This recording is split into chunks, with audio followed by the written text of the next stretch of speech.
Jamaah sekalian, saya datang ke Indonesia semakin kenal diri dan semangat untuk belajar Islam.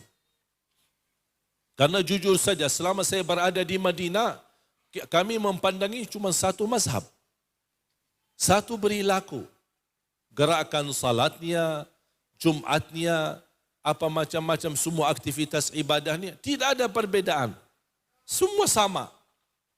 Mulai dari SD sampai tamat kuliah, semua satu mazhab. Kira-kira perilaku sehari-harinya beda enggak? Tidak beda. Begitu saya keluar dari Madinah ke Indonesia, ke beberapa negara yang lain, muncul melihat perbedaan.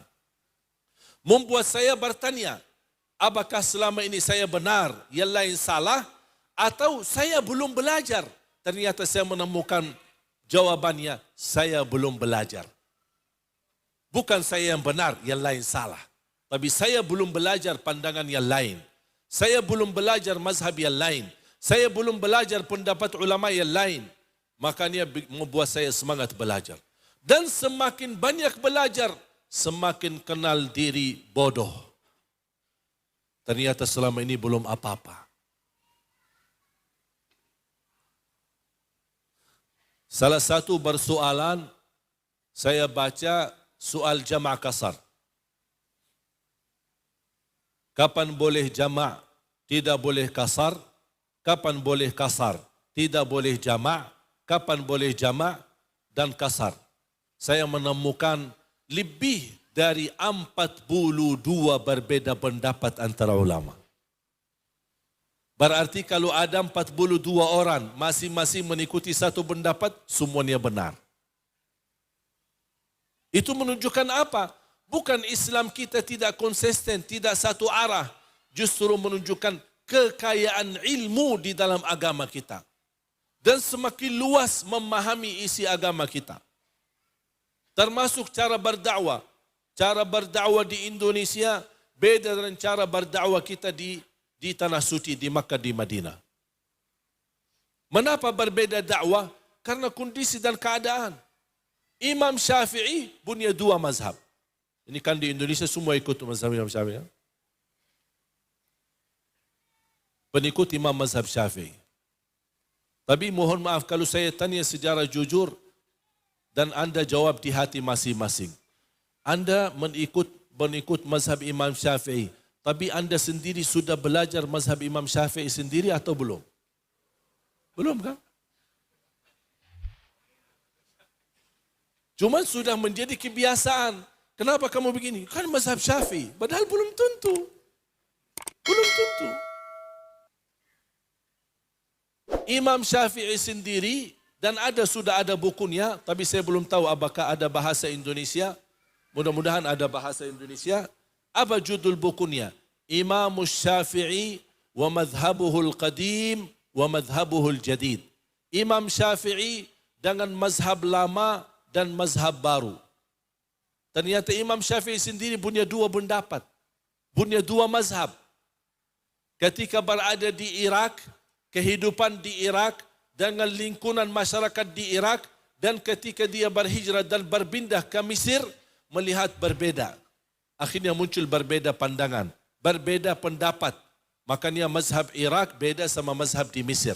Makanya disebutkan mazhab lama dan mazhab baru. Saya yakin kalau Imam Syafi'i masih ada dan dia berkesempatan datang ke Indonesia, pasti ada mazhab yang baru lagi. Itu menunjukkan apa? Itu menunjukkan betapa cerdasnya Imam Syafi'i yang memiliki ilmu yang kuat, yang mampu dia sesuaikan ilmu agama sesuai keadaan yang ditentukan. Pandangan Indonesia beda sama pandangan Arab. Budaya Indonesia beda sama budaya Arab. Ini semua pengaruh dalam agama. Contoh, saya kasih contoh sederhana. Yang menjadi perbedaan antara kita di Arab sama di Indonesia.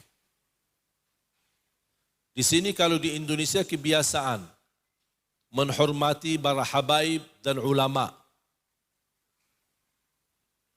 Ketika kita bersalaman sama mereka, kita bersalaman apa? Biasanya mencium mencium tangan. Itu rata-rata. Kalau di Arab, menghormati ulama, menghormati guru besar, menghormati orang tua, mencium kepala. Coba kalau kita, apalagi seorang pendek, ulamanya tinggi. Gimana caranya mencium kepala? Di Indonesia kan tidak sopan.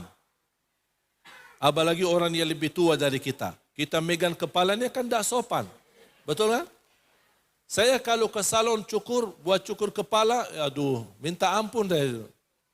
Kelamaan, karena tukang cukurnya setiap mau cukur kepala, Pak, maaf Pak ya, maaf Habib ya, maaf Syekh ya Pak, maaf. Berkali-kali, maaf. Pak, ini sudah muazan maghrib, ini belum cukur. Akhirnya saya suka cukur sendiri. Kalau di Arab megang kepala, bahkan pijit kepala sampai bening kepala kita. Tidak apa-apa, biasa aja. Jadi ini menjadi sebuah kebiasaan budaya. Bahkan menurut ada sebagian ulama di Arab, kalau kita membiarkan mereka ada mencium tangannya, bahkan menganggap itu sujud kepada selain Allah. Coba bayangkan. Sambil pernah saya membawakan anak-anak dari acara Hafiz Indonesia, anak-anak di bawah 10 tahun kita bawa umrah. Kemudian saya berkunjung kepada ulama. Ada yang boleh anak-anak mencium tangannya. Ada yang begitu anak-anak di Indonesia kan setiap bertemu orang yang lebih tua pasti cium tangan. Begitu bertemu ulama yang mencium tangan, jangan syirik.